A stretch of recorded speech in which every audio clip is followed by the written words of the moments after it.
welcome to Storytime. I am Flyleaf the Book Fairy, your friendly neighborhood storybook fairy, and it is still November. That means it's still Native American Heritage Month, and that means we have, you guessed it, another story written and illustrated by Native American artists and authors. This one is called Crossing Bok Chito, a Choctaw tale of friendship and freedom, written by Choctaw storyteller Tim Tingle and illustrated by Jeanne Rorex-Bridges, an artist of Cherokee descent. Now, this one is a little bit long, so if you need to pause the video for a moment and get a drink or a stuffy or find a comfier seat, you can do that. I'll wait. Are we ready to get started? Excellent. Crossing Bok Chito.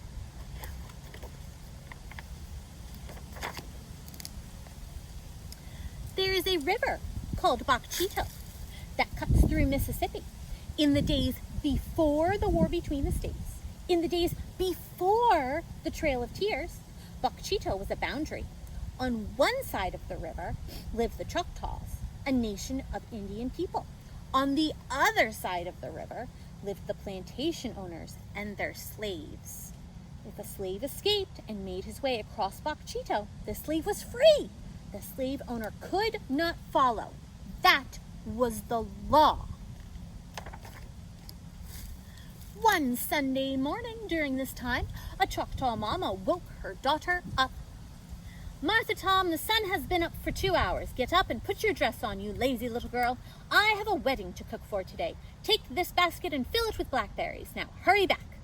When Martha Tom couldn't find blackberries on the Choctaw side of the river, she did something she'd been told never to do. She went crossing Bok Chito. The only way to cross Bok Chito in those days was a stone path just beneath the surface of the river. Only the Choctaws knew it was there, for the Choctaws had built it. When the river flooded, they built the stones up. When the river sank in times of drought, they built the stones down, always just beneath the muddy surface of the water. Martha Tom found a patch of blackberries on the slave side of the river.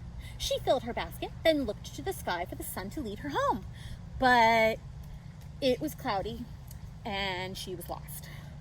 Martha Tom thought she was approaching the river, but instead she was walking still deeper into the woods. She came upon a stump covered with grapevines. Before her lay a clearing filled with logs, rolled out as if they were benches. Martha Tom saw someone coming and dove into the vines. A skinny black man with a cane stepped out of the trees. While Martha Tom watched, he climbed onto the stump and called out, "We are bound for the Promised Land!" What happened next would change Martha Tom's life forever. Though she saw no one, 100 voices came in reply, like spirit voices whispering, "We are bound for the Promised Land." The old man called out again, "We are bound for the Promised Land!"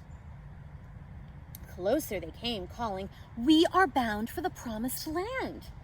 The old man bowed his head and said, "Oh, who will come and go with me?" 100 slaves replied, stepping from behind the trees and rising up from the bushes where they were hiding.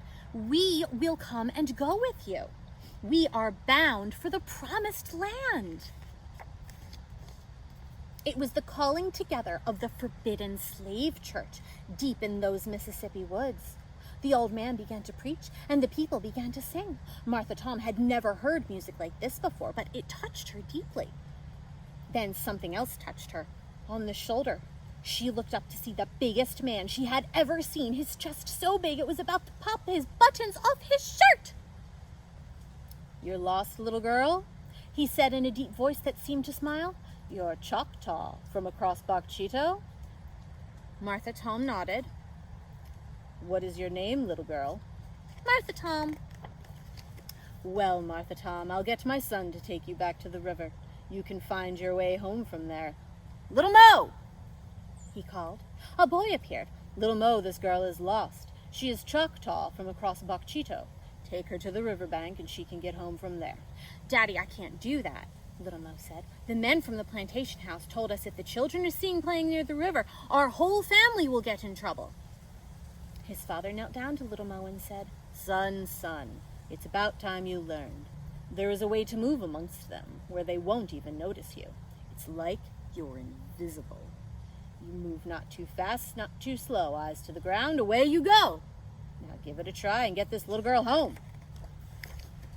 I can imagine she would also be in trouble with the plantation owners if they found her on their side of the river. Well, it sounded like a fun game to play, so Little Mo took Martha Tom by the hand, and off they went, just as Little Mo's daddy had taught him. Not too fast, not too slow, eyes to the ground, and away you go. They skirted the plantation house and walked right in front of the porch where the owners were doing their sipping and sighing that Sunday morning, but no one paid them any mind. We must be invisible, thought Little Mo. They soon arrived at the river, and it was Martha Tom's turn to lead. She took Little Mo to the path, but he couldn't see the stones beneath the muddy water. This will be a fun game to play, she thought. She walked 5 paces back to get a good running start, then leapt to the river. Little Mo reached out to grab her dress as she flew by to keep her from drowning. When Martha Tom landed in the river, she stood up. "Little girl, what kind of witch are you?" Little Mo cried. Martha Tom laughed. "I'm not any kind of witch. You can do it too. Come on!" She took Little Mo by the hand, and together the two of them went crossing Bok Chito to the Choctaw side. Even before they stepped from the stones to the earth, Little Mo heard the sound of chanting. He thought it must be the heartbeat of the earth itself. It was the old men calling the Choctaws to the wedding ceremony. Did you forget about that too? Martha Tom and Little Mo looked down the street of log homes as Choctaw women stepped out of every doorway. Their white cotton dresses skimmed the ground, and their shiny black hair fell well below their waists. The women formed a line and began to stomp dance to the beat of the chanting, gliding to a clearing at the end of town. When they reached the clearing, they formed 2 circles. The women and the men, and the wedding ceremony began. The old men began to sing the old wedding song. It is still sung today in Mississippi and Oklahoma, just as they sang it then. Little Mo had never heard music like this before, but it touched him deeply. Then something else touched them both on the shoulder. It was Martha Tom's mother. Little girl, you have been crossing Bok Chito. Now, I'm not mad at him, but you take him to the river and come right back, and give me those blackberries. You are in for it now." Martha Tom knew her mother could cackle like a mad crow on the outside, while inside she would coo like a dove with love for her daughter. She took Little Mo to the river and showed him how to cross on his own, and so began a friendship that would last for years. Every Sunday morning, Martha Tom would cross Bok Chito on her way to church. She sat with Little Mo's family now. She listened to the preaching, and she sang the songs in English. Then every evening, she would sing them in Choctaw as she went crossing Bok Chito on her way home. Then, one day, trouble came. It always does. In stories or in life, trouble comes.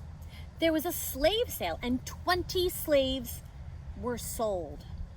They were to leave for New Orleans the very next day before sunrise. The men from the slave households were called together to listen to the names being read. Little Mo's mother was on that list. As he walked home, Little Mo's father wondered how to tell his family what had happened. He decided to let them have their last meal in peace. When the children stood to clear the table, he motioned for them to be seated. Feeling his knees grow weak, he said, "Your mother has been sold. How would that make you feel?"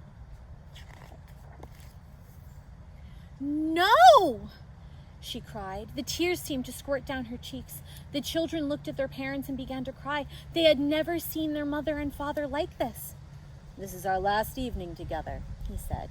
"Stop your crying. I want every one of you to find something small and precious, something to give to your mother to remember you by, something she can hide, something they can't take away. Now get up and help your mother pack. You will not see her again." No one moved. Then Little Mo pulled his father's sleeve and said, "Daddy, there is a way we can stay together. We can go crossing Bok Chito. Martha Tom told me how." "Son, they'll have the dogs guarding the river tonight to prevent crossing." "Daddy, we can go just like you taught me. Not too fast, not too slow. Eyes to the ground. Away you go.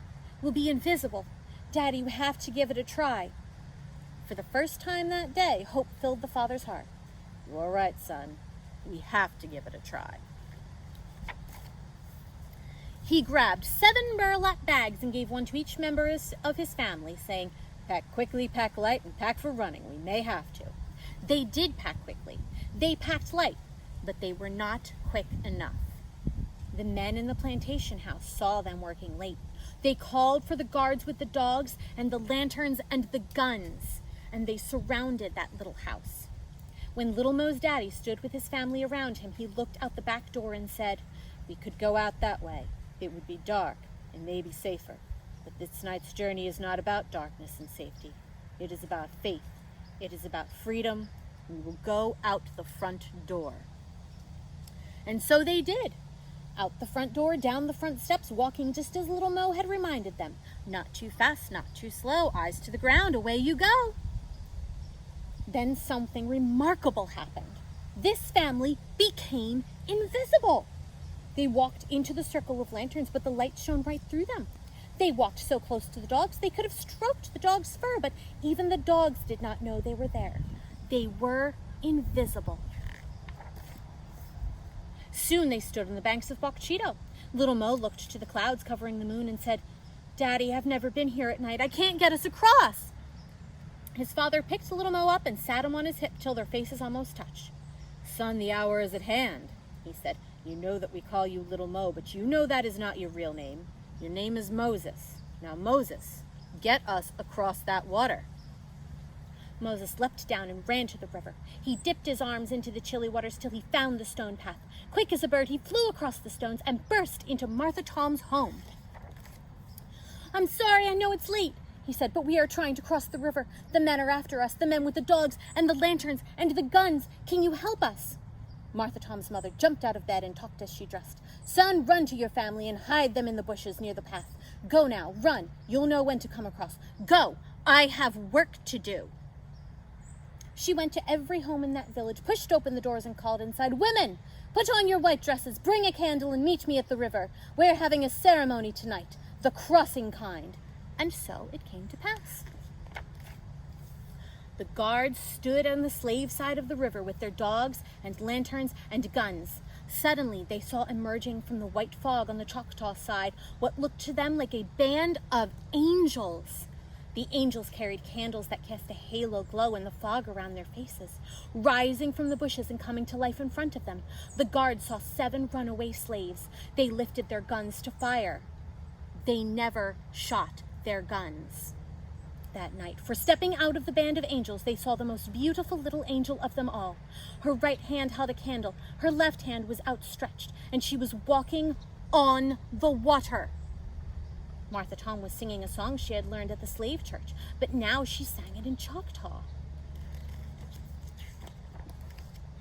She took Little Mo by the hand. He took his mother. She took the children. They took their father, and together all 7 of them went crossing Bok Chito.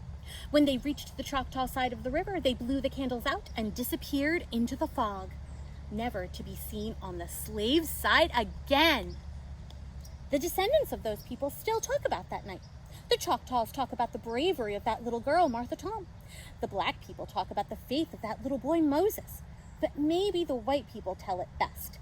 They talk about the night their forefathers witnessed 7 black spirits walking on the water to their freedom.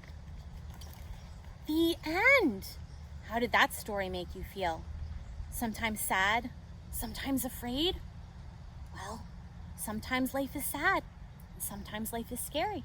But we all have friends to help us get through it. I hope you enjoyed today's story, and I'll see you another day for another story. Goodbye, friends.